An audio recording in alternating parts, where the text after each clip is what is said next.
خدا کے خاص بندے، اب جس کی نگاہ میں یہ خاص نور آ جائے گا کہ جس کی بارگاہ میں جانے کا ادب رسول بتا رہا ہے،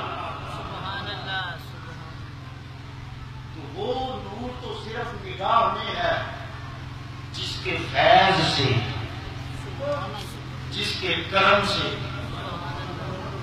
جس کے چشمہ رحمت سے یہ نور مومن کو میسر ہوا ہے، مومن کو ملا ہے، تو مومن کے نور کا یہ حال ہے۔ میں پوچھنا چاہتا ہوں سیدہ آمنہ کے لال کے نور کا کیا کمال ہوگا؟ سبحان اللہ، سبحان اللہ، کیا ہوگی شان محمد مصطفی کے نور؟ سرکار دو عالم علیہ السلام کے نور کا کیا مقام ہوگا؟ آگ چل رہی ہے، جہنم کی نہیں ہے، دنیا کی ہے، خدا کی جلائی ہوئی نہیں ہے، دنیا داروں نے جلائی ہے، خدا کے دشمنوں نے جلائی ہے، اور جناب ابراہیم علیہ السلام کو اس آگ کے سپرد کیا گیا ہے۔ ابراہیم پر آگ گلزار ہوا، ابھی پچھلے دن میں یہی عنوان تھا۔ اب اس کی وجہ کیا ہے؟ آپ کا کام ہے چلا ہے، آپ نہ امیر کو دیکھتی ہے نہ غریب کو، لیکن آپ کی تصویر ٹھنڈی ہو گئی، آپ سلامتی والی ہو گئی۔ وجہ کیا ہے؟ بھائی نبی پاک کی بارگاہ وہ ہے جہاں سے سائل کو ہر سوال کا جواب ملتا ہے۔ سبحان اللہ، میرے رسول پاک مسجد نبوی میں منبر پاک پر تشریف فرما ہے، رسول پاک کے چچا حضرت عباس رضی اللہ تعالیٰ عنہ حاضر خدمت ہوئے، آگے عرض کرتے ہیں یا رسول اللہ اجازت ہو تو آپ کی نعت پڑھوں؟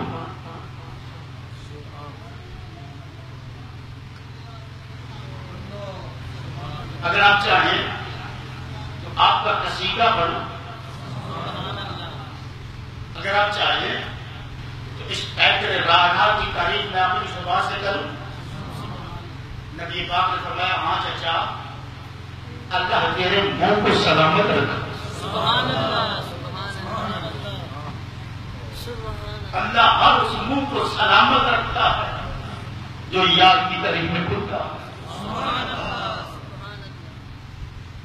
چہرے پہ اس منہ کو کچھ نہیں ہوگا، بس دم بدم پڑھو درود۔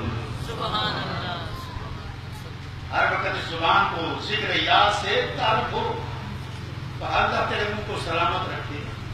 چچا پڑھنا میرا قصیدہ، پڑھنا میرا قصیدہ، بیان کرنا میری شان۔ حضرت عباس ادب سے کھڑے ہیں، اللہ اکبر۔ جہاں اللہ عزت دے دیتا ہے وہاں اگر رشتہ بھی ہو تو رشتے کا بلند ہونا کوئی معنی نہیں رکھتا۔ یہ نہیں کہا کہ بھتیجے محمد میں تیرا قصیدہ کہوں، بڑے چھوٹوں کی تعریفیں کرتے ہیں تو میرا بھتیجا ہے، نہیں۔ کیا کہا؟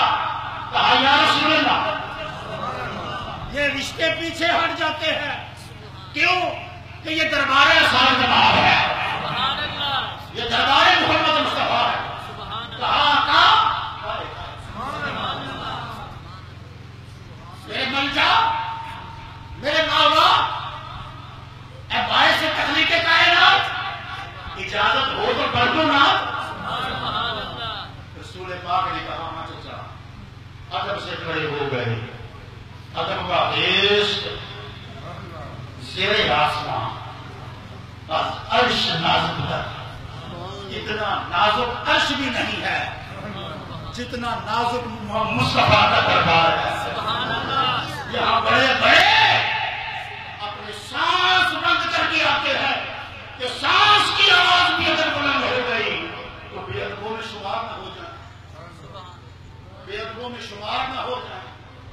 رب نے بھی کہا اس بارگاہ میں میرے نبی سے آواز بلند نہ کرو، کب؟ جب محمد سامنے ہو۔ سبحان اللہ، سبحان اللہ، اللہ اکبر، یہ ادب ہے۔ ادب سے کھڑے ہو گئے، قرآن کو سمجھنے والے تھے، بارگاہ صاحب قرآن کی ہے، اور قرآن نے کہا اس بارگاہ کا ادب کرو۔ اب ادب سے چچا کھڑا ہے اور نبیوں کے امام کا قصیدہ پڑھ رہا ہے۔ اگر ہمت کے بازو ہیں، اگر تخیل کے پار ہیں تو ذرا تصور سے سوچئے کیسا وہ منظر ہوگا۔ سبحان اللہ، کائنات کا مالک و مختار بیٹھا ہے اور جناب عباس قصیدہ پڑھ رہے ہیں، سبحان اللہ، اور کہتے کیا ہے؟ کہتے ہیں یا رسول اللہ آپ تو وہ ہیں، آپ تو وہ ہے کہ جن کی وجہ سے رب العالمین نے آدمیت کے باپ جناب آدم کی توبہ قبول کی ہے۔